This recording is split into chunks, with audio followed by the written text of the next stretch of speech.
Miss Laura from North Brunswick Public Library, and today I wanted to share one of my all-time favorite children's books. I really don't know why I loved it too much, maybe because it's spooky and I always loved Halloween, but it is called Bat Child's Haunted House by Mercer, and this was part of her Little Critters series. So here it is. And as soon as you open it up, you see all the little critter characters that are in her stories. And when I was little, before we could read the book, I always had to go through every single character on here with my mom and repeat all their names, and that had to be done every single time. And the main focus of this story is, of course, Bat Child here. And this was published in 1983, but in the 90s, this was just one of my favorites. So we have Bat Child's Haunted House by Mercer.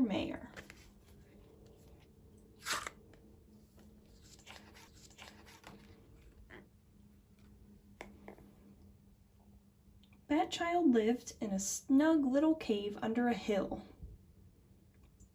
One day, Malcolm came by. "If you were a brave bat, you would live in a haunted house," Malcolm said.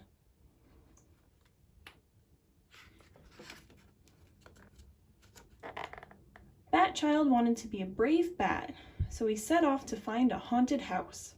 "We'll miss you," said his friends. There they are, waving goodbye. Finally, on top of a windy hill, Bat Child found what looked like a haunted house. Bat Child went to the attic of the haunted house, but the attic was already full of bats. "There's no more room," said the bats.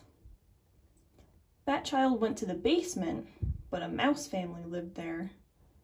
"You can't live here," said the mice. They're busy washing laundry, and here we go. The closets were full of ghosts. "Come in," said the ghosts. "We don't take up much room. You may stay with us." Meanwhile, Malcolm thought he would scare Bat Child. He put on a sheet. Then he stood outside the haunted house and made a racket. He's got pots and pans that he's banging together, and Bat Child just doesn't know what to do.